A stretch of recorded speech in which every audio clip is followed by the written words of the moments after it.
핵화학, 방사성 물질과 핵반응, 원자 속의 거대한 에너지, 그 양날의 검. 우리가 살아가는 이 세상은 원자라는 아주 작은 입자들로 이루어져 있습니다. 이 원자들은 서로 결합하여 분자를 이루고 분자들은 모여 물질을 구성하죠. 하지만 원자의 중심, 즉 원자핵 속에는 상상을 초월하는 거대한 에너지가 숨겨져 있습니다. 이 에너지를 다루는 학문이 바로 핵화학입니다. 핵화학은 방사성 물질과 핵 반응을 연구하며 인류에게 무한한 가능성과 동시에 심각한 위험을 안겨주었습니다. 지금부터 원자핵 속의 비밀, 핵화학의 세계로 함께 떠나보시죠. 핵화학은 화학의 한 분야로 원자핵의 구조, 성질, 그리고 핵 반응을 연구하는 학문입니다. 특히 방사성 물질과 그들의 분괴, 그리고 핵 분열 및 핵 융합과 같은 핵 반응에 초점을 맞춥니다. 핵화학의 역사는 20세기 초 퀴리 부부가 방사능을 발견하면서 시작되었습니다. 이후 러더퍼드, 체드윅 등의 과학자들이 원자핵의 구조를 밝혀내면서 핵화학은 급속도로 발전하게 됩니다. 방사성 물질과 방사성 붕괴. 방사성 물질은 불안정한 원자핵을 가진 원소로 스스로 붕괴하면서 방사선을 방출합니다. 이러한 현상을 방사성 붕괴라고 합니다. 방사선은 알파 A선, 베타 B선, 감마 G선으로 나뉘며 각각 다른 성질을 가지고 있습니다. 알파 A선, 헬륨 원자핵과 같은 입자로 투과력이 약해 종이 한 장으로도 막을 수 있습니다.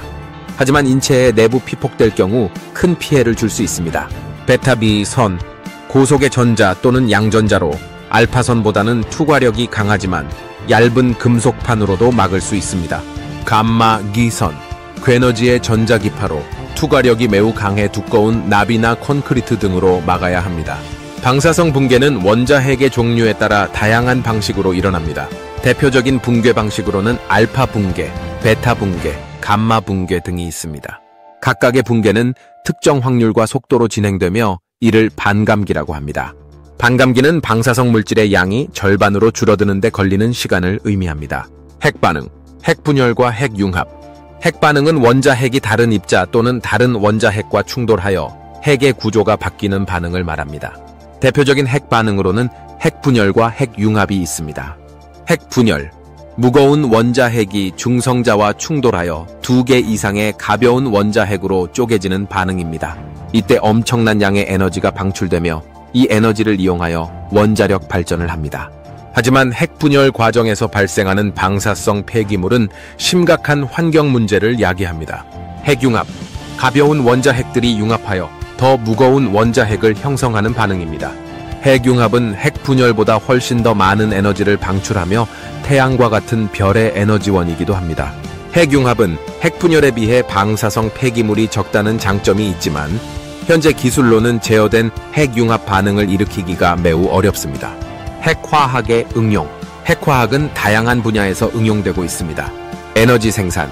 원자력 발전은 핵분열을 이용하여 전기를 생산하는 대표적인 예입니다. 의학. 방사성 동위원소는 암 진단 및 치료에 사용됩니다. 빛 양전자 방출 단층 촬영과 같은 영상 기술은 방사성 동위원소를 이용하여 인체의 내부를 관찰하는 데 사용됩니다. 환경. 방사성 동위원소를 이용하여 환경 오염 물질의 추적 및 분석에 사용됩니다. 연대 측정. 방사성 동위원소의 붕괴 속도를 이용하여 암석이나 유물의 연대를 측정하는 데 사용됩니다. 핵화학의 위험성. 핵화학은 인류에게 많은 이점을 제공하지만 동시에 심각한 위험성을 내포하고 있습니다. 방사선 피폭. 방사선은 인체에 유해하며 과도한 피폭은 암과 같은 질병을 유발할 수 있습니다. 핵사고. 원자력 발전소 사고와 같은 핵사고는 심각한 환경 오염과 인명 피해를 초래할 수 있습니다. 체르노빌 원자력 발전소 사고와 후쿠시마 원자력 발전소 사고는 핵사고의 심각성을 보여주는 대표적인 사례입니다. 핵무기. 핵분열의 원리를 이용한 핵무기는 인류에게 가장 큰 위협 중 하나입니다. 핵화학은 원자핵 속의 거대한 에너지를 다루는 학문입니다.